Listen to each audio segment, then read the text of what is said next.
notre président.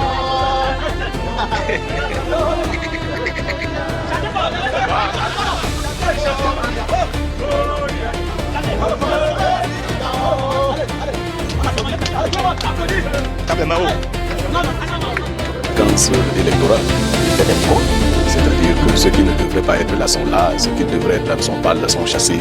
Vous savez, en politique, il n'y a pas de vérité, il y a des vérités de circonstances. Le public, M. Paul Biya décidait d'aller au village. Il rendrait au Cameroun l'un des plus beaux services. Je demande à tous les Camerounais, donc vous êtes les messagers, les porte-parole, je demande à tous les Camerounais de s'entendre en un seul homme. Voilà, en un seul homme, de s'entendre pour ne plus vendre le Cameroun comme en 92. Si oui, je vous appellerai cette fois-ci les films tels que nous avons appelés. Voilà. Entendez-vous, il faut faire partir Biya et remettre de l'ordre au Cameroun. C'est simple. Que j'ai toujours dit, je ne suis pas le Messie, je suis rien, je suis qu'un humble Camerounais qui est engagé et je voudrais qu'on se batte ensemble pour mettre notre pays dans la bonne direction. Mais c'est eux qui disent que leur président est Jésus-Christ. Vous n'avez pas vu la vidéo, je peux vous l'envoyer. 40 ans et s'il était Moïse. 40 ans et s'il était Moïse. Elle est interrogative et dubitative. Elle parle au conditionnel. Et si? Moi je suis affirmatif. Il est Moïse. Ah oui, vous savez, il y a des choses que nous ne connaissons pas dans la tradition bandique, que beaucoup de gens ne connaissent pas. Le coup d'État était imposé. À partir du cercle, d'un certain cercle d'obtenir, on vous élimine physiquement. Carrément. Oui, on vous élimine. Lorsque le chef, par exemple, abuse sur les règles en matière de politique, il pose des actes indignes du chef. Il mérite carrément d'être éliminé. Paul Biya et ses 12 Tintins, je vous ai surnommé comme ça. Voici des pions qu'il a choisi lui-même pour aller aux élections. Pourquoi j'allais le Kanto? Qui sait que Kanto c'est le choix du peuple? Oui, je commence à comprendre que Kanto est aimé au Cameroun. C'est grâce à Kanto que les Camerounais se sont focalisés sur la politique. Et ça, tu le sais, tu as du mal à accepter Paul Biya, la momie. Paul Biya propose son 8e mandat, il n'y a aucun Camerounais qui s'est plaint. Alors que le pays va de dégradation en dégradation. Le pays est misérable. Je vous ai dit quand il va s'asseoir sur le Cameroun, il n'y a pas des répliques, vous aimez bien ce pays. Mais vous foutez de la gueule du monde. Vous avez la grosse bouche pour parler d'affaires des pays des gens. C'est-à-dire que vous êtes 12 candidats. Vous ne pouvez pas faire une effort. C'est-à-dire être unis pour aller militer pour que Kanto soit mis sur la liste. Vous êtes en train de parler du tribalisme. Vous êtes toujours avec des gains ethniques qui n'ont rien à voir avec l'élection présidentielle. C'est-à-dire, c'est mon président qui doit être président. C'est mon ethnie, c'est mon ethnie, c'est le candidat de mon ethnie. Mais les Camerounais, vous jouez à quoi? On parle pour avancer l'Afrique. On dit non au 8e mandat de Paul Biya. C'est quoi ça? Ici, quand même, il va aux élections, les Camerounais vont rien. 8e mandat pour les faire rien. Je demande 4e mandat en train de freiner des gens, j'en veux plus. Mais vous, 8e mandat, vous laissez là, vous ne parlez pas. Issa Tiroma a accueilli ce jour à l'aéroport international de Garoua comme un président. Issa Tiroma Bakary a été accueilli comme un président ce jour à l'aéroport de Garoua. Mesdames et messieurs, je pense que les choses sont en train de se préciser aux yeux des Camerounais, mais certaines ne s'en rendent pas encore compte. Avant d'entrer en profondeur dans cette actualité, permettez-moi déjà de vous rappeler que les membres du G27++ de Bamenda ont rejoint ce jour massivement l'UNDP de Bello-Rouba Malgari. Ce jour même à Bamenda, une conférence de presse a lieu en ce moment pour mieux élucider leurs raisons qui les amènent à rejoindre cette formation politique de Bello-Rouba Malgari. Revenons ensemble. Mais vous voyez à quel point le gouvernement de Paul Biya expose la lâcheté des Camerounais. Comme tu as réussi à mettre à nu la dictature, il a même poussé les dictateurs camerounais à violer un mondo vision, donc à passer de état voyou à état bandit. On est quitté d'une dictature à une gangstature. Ça, c'est la victoire de Paul Biya. Et le chemin de la paix, c'est la vérité. Et la vérité est. Et lorsqu'on est dans la vérité, on n'a pas peur de mourir, non? Ce n'est pas non plus par le Molinex et le shérif et que c'est encore. Et quand les gens se taisent, on dit oula, on a gagné. La paix protège le peuple et le peuple protège la paix. Vous vivrez en paix, vous vivrez en paix, vous vivrez en paix. Car le Dieu que nous servons est un Dieu d'amour et de vérité. Qu'on vient de le tuer et qu'on vous laisse vendre. Il y a un seul qui peut tuer, qu'on tue les mecs à tout ça et qu'on laisse le peuple de Dieu tranquille. Et s'il y a un seul qu'il faut mettre en prison, qu'on le mette en prison et qu'on vous laisse prendre. Car le disciple n'est pas plus grand que son maître. Le chemin de la paix, c'est la vérité. C'est l'effet de Bafoussam qui l'a dit, tu viens de te réveiller, partage petit. Un peuple qui décide de vivre dans le mensonge dresse lui-même le lit du chaos. Vous voyez qu'on n'est pas très loin. On écrit nous-mêmes, oh, Kanto a fait des erreurs. Personne ne voit à quel moment le MINA est parti violer le site internet. Comment c'est que le MINA a fait le faux et l'usage de faux. Comment c'est que la plus grosse institution du pays, la Cour constitutionnelle, est totalement compromise avec des gens qui valent chacun 50 millions. Ce n'est pas un chemin qui mène vers la paix. C'est un chemin qui ne fait pas un chemin qui mène vers la vérité. Parce que c'est le mensonge. On dresse donc officiellement le lit du chaos. Quand vous voyez que la Cour constitutionnelle d'aujourd'hui, on ne peut pas dire que la Cour constitutionnelle du Cameroun protège la paix. Non, elle protège Biya et Biya menace la paix. Donc la Cour constitutionnelle du Cameroun est dangereuse pour la paix. Quand vous voyez comment fonctionnent les mairies, les sous-préfectures, quand vous voyez l'arrogance avec laquelle le préfet descend dans le village et piétine les chefs de village, tu comprends, piétine les populations, les renvoie dans le champ, les parle avec mépris. Une institution qui est censée protéger la paix, mais qui méprise les populations, qui méprise le peuple, c'est une institution qui peut être protégée par le peuple. Et dans ce cas-là, tu ne peux pas dire avec certitude que dans cet environnement, la paix protège le peuple, et le peuple protège la paix. Pourtant, la paix protège le peuple, et le peuple protège la paix. Tu veux la paix, tu es prêt à se battre. Le peuple doit être prêt à lutter pour la paix. La paix ne s'obtient pas en pliant. La paix ne s'obtient pas en pleurant. La paix ne s'obtient pas en suppliant. La paix s'obtient en luttant. Luttons, enlève.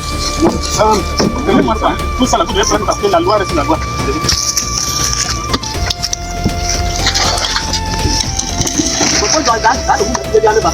Il faut noter ça, il faut noter ça. Il faut noter ça. Faut noter ça. Dégagez-moi la route de mon homme, ce n'est pas votre route. Dégagez la route de l'État, c'est pas la vôtre. Si vous avez des problèmes avec je ne sais pas qui, vous n'avez pas le droit de barrer la route de l'État. Allez dans leur chantier, vous connaissez les chantiers. Mais la route de l'homme, vous n'avez pas le droit. Sauf si vous me trouvez le contraire.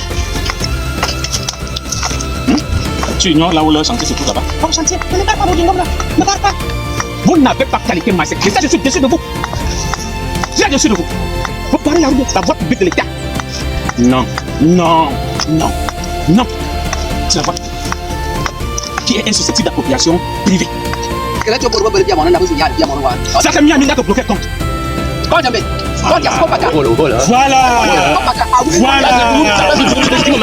Écoutez, je vais vous dire la vérité. Vous comprenez? Je vais vous dire la vérité. Votre argent a été viré. Est-ce que vous savez que ça a été viré? Vous comprenez? Votre argent est viré. Ils ont barré. Parce qu'ils sont allés bloquer le compte. Dans Scopaka, notre argent est viré dans Scopaka. Il n'y a pas de chiffre. Enlevez notre argent dans Scopaka. Vous mettez dans le Chikaka. Vous m'avez envoyé un courrier sur ma tête, n'est-ce pas? Disant que la récréation est terminée. Oui. Et quand je parle, vous parlez. Je dois parler. Moi qui suis votre supérieur. Tu n'es pas mon supérieur. Non. Tu n'es pas mon supérieur. Tu es mon collaborateur. Que je suis un prototype de l'intégration nationale parce que à cette époque où je me suis retrouvé entre les mains d'un petit, si le Cameroun était celui d'aujourd'hui, je ne serais plus vivant. Mais à l'époque, il y avait vraiment l'intégration nationale, il y avait le vivre ensemble pratique et non théorique. Et c'est pour cette raison que cela m'a permis de garder ces relations entre moi et les petits jusqu'au jour où je vous parle. C'est au total 42 chefs traditionnels, issus des 8 départements de l'Ouest Cameroun, qui ont été reçus en audience le 12 août 2025 par le ministre d'État, secrétaire général de la présidente de la République, Ferdinand Gongo, conduite par Sa Majesté Fondong Victor Canadeu de la chefferie Bafou arrondissement Kongni. Cette importante délégation, composée des dignitaires incarnant la légitimité coutumière et les traditions ancestrales, a réaffirmé son attachement aux valeurs fondamentales de paix, d'unité nationale et de stabilité. C'est dans une ambiance empreinte de solennité que les chefs traditionnels ont adressé un message clair et unanime, leur soutien indéfectible au président Paul Biya. Nous étions tellement contents d'être reçus et des échanges qui se sont déroulés. Alors, il nous a dit la position dont le chef de l'État a toujours eu vis-à-vis des chefferies et nous la soutenons. Nous sommes les chefs traditionnels et garants, n'est-ce pas, de la paix au niveau familial. Et nous voulons un Cameroun qui est toujours en paix. Nous ne voulons pas qu'il y ait des perturbations. En matière de l'intronisation en pays bamléké, c'est devenu plutôt politique et non traditionnel. Et j'ai même l'impression que c'est ça qui cause certains problèmes actuellement en pays bamléké. Alors, on n'improvise pas l'intronisation d'un chef. Et ce n'est pas l'administration. Le chef traditionnel en pays bamléké respecte pour que ce chef reçoit la bénédiction, le soutien des ancêtres, doit respecter la règle. La règle qui est celui que c'est le défunt qui choisit le successeur et non les ordres. Le chef, dans l'ensemble du territoire, a tout et rien parce qu'il est coordonnateur de tout. Le chef est aussi à la fois une personnalité religieuse. La République ne peut pas se cadrer avec la monarchie. Une stratégie a été mise en place. Voilà. Et cette stratégie a consisté c'est-à-dire à diluer les chefferies, à amener même les chefs. Et c'est même pourquoi moi personnellement aujourd'hui, j'accuse les chefs d'être complices au mal que souffre la chefferie traditionnelle aujourd'hui. Les chefs sont en majorité complices. Il vient de gauche à droite que certains leaders de l'opposition se réunissent, mais comme on sait que, moi personnellement, je sais que dans ces partis d'opposition-là, ce ne sont que des délégués tribaux. Oui, il n'y a pas un leader charismatique à l'échelon national. Ils accusent aussi le pouvoir de jouer un rôle trouble, divisé pour mieux régner. C'est une candidature impossible. Impossible d'abord pour deux raisons. Il y a les orgueils personnels de ces candidats. Certains n'aimeraient pas s'aligner derrière d'autres candidats. Et par ailleurs, le parti au pouvoir, lui aussi joue son jeu de les diviser. Cela veut dire que s'il y a 2 ou 3 partis, ils s'arrangent pour qu'il n'y ait pas de candidature unique. Tous veulent être candidats. Qui décide? Il y a un seul. On invente maintenant, mais ça ne s'invente pas. Voilà, ça ne s'invente pas. Mais maintenant, on est en train de créer des cercles bidons. Parce que ceux qui constituent ce cercle maintenant ne disposent pas de cette force-là. Voilà. Parce que cette force-là partait d'abord de la sincérité qui est entre le chef et un certain groupe de personnes. Et que le chef livre sa confiance à ces personnes. Et ces personnes livrent leur confiance au chef. Voilà. C'est ça le modèle démocratique. Voilà. De la tradition. Oui, c'est ça qui permettait à ce que, quand le chef, par exemple, viole leur entente, non, il se décide de l'éliminer. Et c'est pour cette raison qu'à partir de ce cercle, il était interdit au chef de regarder derrière quand il marche. Parce que eux, ils constituent déjà la sécurité du chef, si bien que le chef n'a pas le droit de regarder derrière. Si oui, il est soupçonné de manque de confiance. Ah oui? Oui, il est soupçonné de manque de confiance. Beaucoup de choses qui sont en train d'être falsifiées, on se dit que notre tradition n'était pas démocratique. Non. C'est pourquoi je profite pour vous répéter encore que les 8 jours de la semaine Bamléké constituent 8 jours de rencontre des sociétés à la chefferie. Non, elles ne sont pas des sociétés secrètes, elles sont plutôt des assemblées consultatives où le chef consultait avant de prendre une décision. Et c'est après avoir passé tour à tour durant les 8 assemblées qu'une majorité s'est dégagée. Et le chef prenait la décision dans le sens de la majorité dégagée. Et c'est pour cette raison qu'en pays Bamléké, les Bamlékés appellent le chef Dieu. Voilà. Parce qu'il connaît ce que les gens pensent, alors que c'est à partir de la consultation. Ce qu'on avait comme esprit nationaliste n'existe pas au Cameroun. Rendez-vous compte que quand 50 personnes étaient arrêtées, sur les 50, personne ne reconnaissait l'ordre. La recherche était disparue. Ça s'arrête sur celui qu'on a arrêté, un point interne. Et même si vous le tuez, il vous dira qu'il était avec personne. Voilà l'esprit nationaliste qu'on avait dans le temps. Et ceci était plus que les armes. Parce que quand un nationaliste était recherché, il était impossible de le trouver parce que vous ne verrez personne qui peut vous dire que le voilà. Exemple, j'ai passé ici 3 ans avec plusieurs autres recherchés qui vivaient avec moi et l'armée ensemble. Mais dans l'ensemble du territoire, vous ne pouvez trouver personne qui pouvait aider l'armée à aller dire que voilà tel que vous cherchez. Et c'était ça la force. Les gens gardaient le secret. L'administration coloniale, ayant constaté la puissance des chefferies traditionnelles dans d'autres régions du Cameroun, et que cette puissance traditionnelle est un handicap. La République ne peut pas se cadrer avec la monarchie.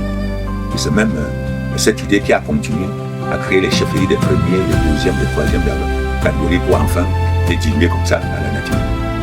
Est-ce que vous comprenez qu'un chef aujourd'hui soit devenu presque des auxiliaires d'administration? Est-ce que c'est compatible? Non, je pense que je suis le seul depuis 1977. Après le décret 77, soi-disant qui est de l'organisme sécuritaire traditionnel, je suis le seul qui est resté toujours comme un chef traditionnel, être l'officier d'administration. De quel cadre, par exemple? Quel échelon, par exemple? Une stratégie a été mise en place. Voilà, une stratégie a été mise en place. Et cette stratégie a consisté c'est-à-dire à diluer les chefferies, à amener même les chefs.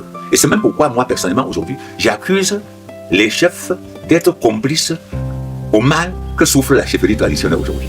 Les chefs sont en majorité complices. On a même vu les chefs banaliser le culte des ancêtres. On a vu des chefs banaliser totalement le culte des ancêtres. Est-ce que ça devient possible l'ignorance, Majesté? Quand on va dans des funérailles, quand on va dans des cérémonies, dans des rituels, on a le sentiment que les gens n'arrivent plus à l'appliquer, pas parce qu'ils veulent changer, mais parce qu'ils ne savent pas. Est-ce que c'est un seul modèle et que c'est parce qu'on ne sait plus qu'il y a autant de modèles? Un seul modèle. C'est justement parce qu'on a voulu inventer par-ci par-là des modèles qui n'ont même pas de résultats. Dans notre religion traditionnelle, il vous est été dit que si à telle date, à telle heure, vous partez et jetez 7 jujubes à tel endroit, et vous demandez à Dieu de vous donner telle chose, il va vous donner à telle heure. Voilà que le moment est venu. Ce n'est ni le jour, ni à l'heure, ni le nombre. Vous partez faire ce que bon vous semblez, vous attendez le résultat. Alors que le rite n'a pas été pratiqué comme tel. Donc il faut qu'on retourne au rituel oui, original. Oui. Comment on fait ça? Il faut que cette année à venir, si la confiance est ça, il faut que l'autre voit qu'à cette discours soit artiste pour la confiance. Qu'est-ce qui empêche que ça se fasse? La politique a joué beaucoup. Pourquoi? Parce que la politique a rendu beaucoup de chefs fragiles dans leur propre territoire. Si bien que pour faire certaines choses, c'est impossible. Si je veux rentrer au village, je veux vous dire, si je suis candidat aussi, je veux vous dire.